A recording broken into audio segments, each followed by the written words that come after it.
Good afternoon, everyone. This video is presented by Tender Experts. आज एक और नए वीडियो के साथ हम प्रेजेंट है।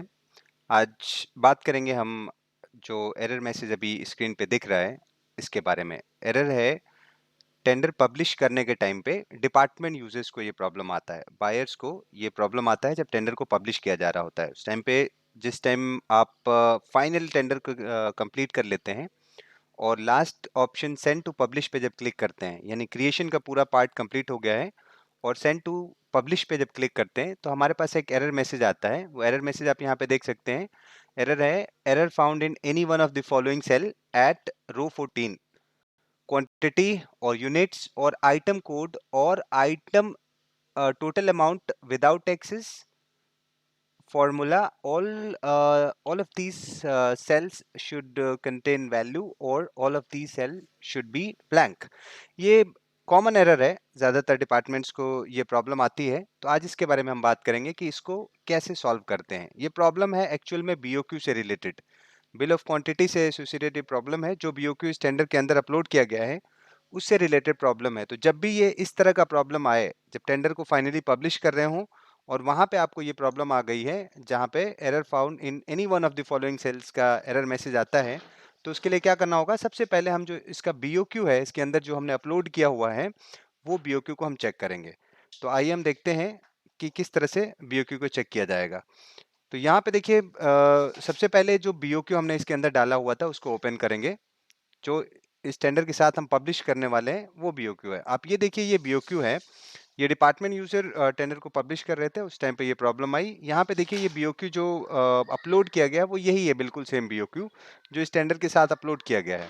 लेकिन यहाँ पे देखिए प्रॉब्लम क्या है, दो तीन चीजें इस बीओक्यू के अंदर मिस्टेक है और इसकी वजह से वो प्रॉब्लम आ रहा है। पहले आप देखें, यहाँ पे नीचे आप देखेंगे, यहाँ पे तो नीचे क्या एरर आ रहा है, यहाँ पे आप देखें तो ये जहाँ पे टोटल वैल्यू आनी चाहिए, ये इस जगह पे जहाँ पे बीए के अंदर यहाँ पे टोटल वैल्यू आनी चाहिए, ये दोनों अमाउंट जो बिडर कोड कर रहा है उसको ऐड करके यहाँ पे टोटल वैल्यू आनी चाहिए, लेकिन यहाँ पे आ रहा है हैश रेफ। इसका मतलब यहाँ पे फॉर्मूला में कोई ना कोई मिस्टेक है। इसके अलावा यहाँ पे भी देखिए, ये वैल्यू दिखाई नहीं दे रही है, क्योंकि यहाँ से वैल्यू अगर रहेगी उसकी वैल्यू ये नंबर्स को स्पेल करके दिखाएगा, तो वो भी नहीं आ रहा है। इसके अलावा भी इसके अंदर प्रॉब्लम दूसरी भी है, क्योंकि सिर्फ इतने की वजह से ये एरर मैसेज नहीं आता। ये एरर मैसेज अगर आपको आ रहा है, इसका मतलब इसका दूसरा भी प्रॉब्लम है। तो सबसे पहले हमें करना क्या होगा, इस तरह के प्रॉब्लम्स के लिए हमें सबसे पहले देखिए यहाँ पे क्या प्रॉब्लम क्या आ रही है। अगर आप देखेंगे तो सबसे पहले यहाँ पे जब बंद करेंगे, क्लोज करेंगे या बीओक्यू को वैलिडेट पे क्लिक करेंगे। अभी तो फिलहाल इसको बंद करते हैं, शुरू से आपको दिखाते हैं। बिल्कुल जो बीओक्यू है इसको फिर से दिखाते हैं क्लियर कि एक्चुअल में प्रॉब्लम क्या है। डिपार्टमेंट यूजर को यही चीज चेक करनी होगी। पहले बीओक्यू को ओपन करेंगे, जो भी बीओक्यू है, और उसको अनप्रोटेक्ट करेंगे जो हम इस टेंडर के साथ अपलोड कर रहे हैं, क्योंकि प्रोटेक्ट करने के बाद ही हम इसको अपलोड करते हैं। तो पहले इसको अनप्रोटेक्ट करेंगे हम इस बीओक्यू को। तो देखिए, इस बीओक्यू फाइल को हम ओपन करते हैं। यहाँ से ओपन करने के बाद से ये अनप्रोटेक्टेड है। अब यहाँ पे हम देखते हैं जितने भी इसके अंदर कॉलम्स हैं फिलहाल, उन सबको अनहाइड करेंगे। फिलहाल बहुत सारे कॉलम है, आप देखिए सी कॉलम आपको यहाँ पे नहीं दिख रहा है, वो हिडन है।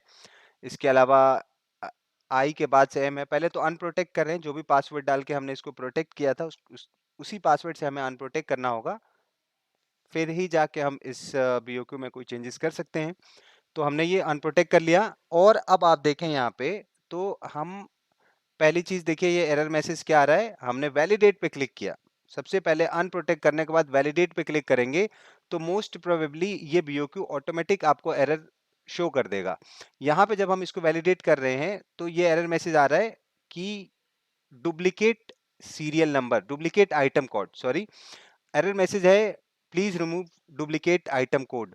अगर इस तरह के एरर्स होने के बावजूद, जहाँ के बीओक्यू पहले से ही आपको एरर थ्रो कर रहा है, वो एरर के साथ ही आप अगर अपलोड करने की कोशिश करेंगे पोर्टल के ऊपर, तो बेसिक जो प्रॉब्लम्स हैं उनमें तो पोर्टल आपको एरर देगा ही देगा। अगर लॉजिकल कोई प्रॉब्लम है तो वो कोई टेक्निकल चीज, कोई मशीन नहीं समझ सकती लॉजिकल इश्यूज को।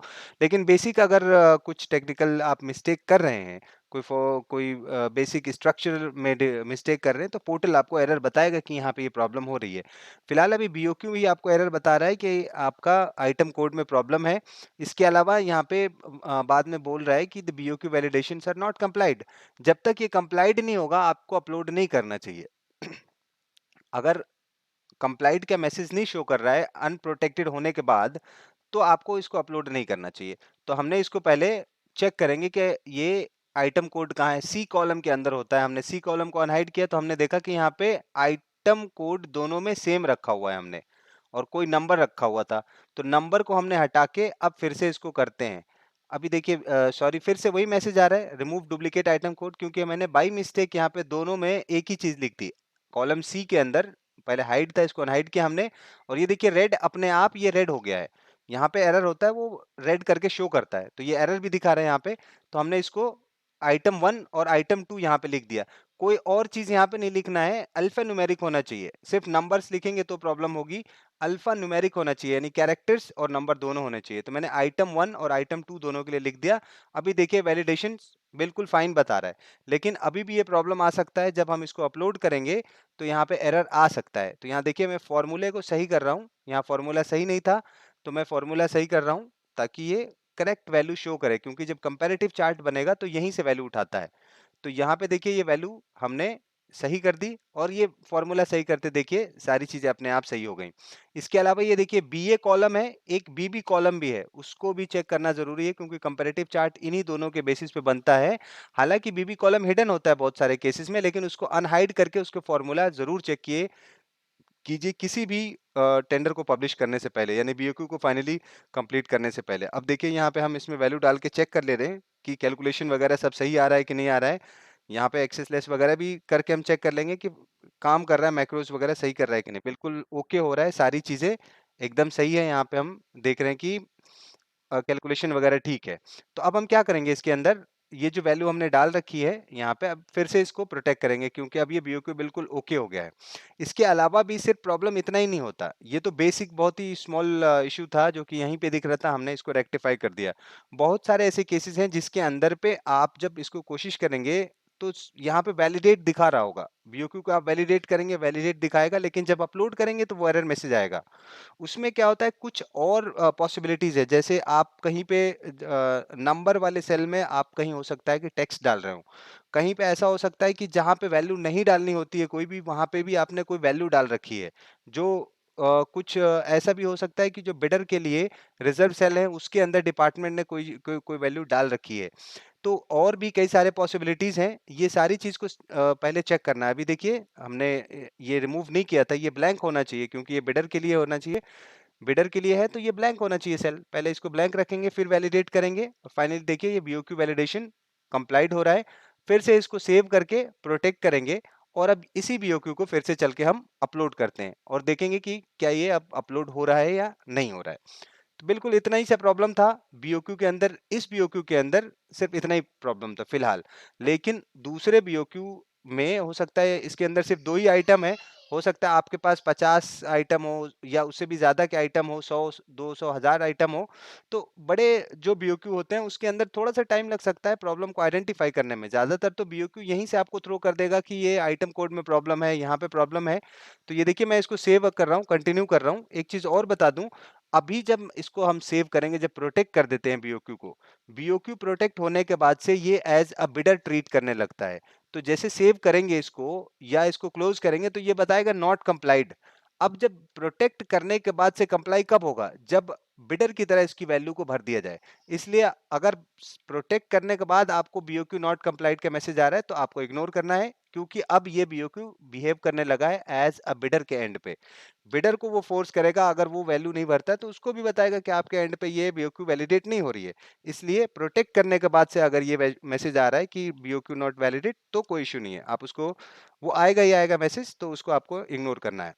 इसके बाद से मैंने आपको बताया कि ये सिर्फ आइटम कोड का ही प्रॉब्लम नहीं हो सकता है, फॉर्मूला का इशू हो सकता है। कोई इंपॉर्टेंट वैल्यू आप छोड़ रहे हैं, वहां पे फिल नहीं कर रहे हैं, जहाँ पे ये देखिए अभी लॉग आउट हो गया। फिर से हम तेजी से इसमें लॉग इन कर लेते हैं। मैं इसको थोड़ा फास्ट फॉरवर्ड कर दे रहा हूँ ताकि ये लॉग इन के प्रोसेस के में ज़्यादा टाइम हमारा ना कंज्यूम हो। लॉगिन फिर से करेंगे, अगर लॉगिन आपका बचा हुआ है, अगर सेशन आउट नहीं हुआ है तो कोई इश्यू नहीं, अदरवाइज फिर से उसी पार्ट में जाएंगे जहाँ पे हमने बीओक्यू को अपलोड किया था। पहले वाले जो बीओक्यू था उसको हम डिलीट करेंगे, जो पहले हमने अपलोड किया था उसको हम यहाँ से डिलीट कर देंगे और फिर से दूसरे बीओक्यू को अपलोड करेंगे जो अभी हमने बनाया। तो फिर से हम ये बीओक्यू को अपलोड करते हैं जिसको हमने सेव किया हुआ है। इसके अलावा मीनवाइल हम इसको सेव कर रहे हैं, हम आपको बताना चाहेंगे कि हमारे tender experts e tendering part में डील करता है। तो टेंडर पब्लिशिंग से रिलेटेड किसी भी तरह का हेल्प, किसी भी तरह की क्वेरी अगर आपकी हो तो आप हमारे पास कॉल कर सकते हैं किसी भी टाइम। कोई एरर हो या कोई बेसिक क्लैरिफिकेशन की ज़रूरत हो या कंप्लीट टेंडर पब्लिश करना हो या टेंडर पार्टिसिपेशन से रिलेटेड किसी भी तरह का अगर आपको हेल्प चाहिए तो इमीडिएट आपको हेल्प मिल सकता है। आप हमारे नंबर्स यहाँ पे कॉर्नर में आपको मिल जाएंगे और डिस्क्रिप्शन में भी मिल जाएंगे। आप उस नंबर्स पे किसी भी टाइम कॉल कर सकते हैं। इस नंबर पे व्हाट्सएप भी अवेलेबल है, आप हमें मैसेज भी कर सकते हैं। या इसके अलावा अगर फर्दर कोई बेसिक क्वेरी हो तो आप हमारे कमेंट्स में भी मेंशन कर सकते हैं, वहाँ पे भी हम आपको हेल्प कर सकते हैं। फील फ्री, आप किसी भी टाइम कॉल कर सकते हैं, आपको इमीडिएट असिस्टेंट मिलेगा। रिमोट की ज़रूरत है तो रिमोट सर्विसेज प्रोवाइड की जाएंगी, अदरवाइज अगर वर्बल गाइडेंस से काम हो सकता है तो वो भी हाँ किया जा सकता है। तो अभी देखिए हम यहाँ पे चेक करते हैं बीओक्यू को। पहले अपलोड करने के बाद हमने बीओक्यू को चेक किया और देखिए बिल्कुल फाइन बोल रहा है, BOQ format is complied. Upload करने के बाद से ये कंप्लाई हो चुका है। अब इसको फिर से जाकर पब्लिश करेंगे। फिर से जाते हैं, वेरीफाई कर लिया है बीओक्यू सारे डॉक्यूमेंट्स को, यहाँ पे हम जाके इसको नेक्स्ट पे क्लिक करते हैं और फाइनली हम इसको पब्लिश करते हैं। तो देखते हैं पब्लिश करने के टाइम पे क्या अब हमें फिर वही एरर आता है जो सेल वाला एरर आ रहा था कि इस पे कोई प्रॉब्लम है या नहीं है। ये देखिए बिल्कुल सक्सेसफुली सेंड टू पब्लिश हो चुका है। सेंड टू पब्लिश में भी आप जाकर देखेंगे तो ये टेंडर आपको दिखाई देगा। इसका मतलब अब कोई इसमें एरर नहीं है, प्रॉब्लम रेक्टिफाई हो गया है। तो इतना ही था आज के लिए। Thank you. एंड कोई फर्दर क्वेरी हो तो आप हमें किसी भी टाइम कॉन्टेक्ट कर सकते हैं। Thank you, bye bye.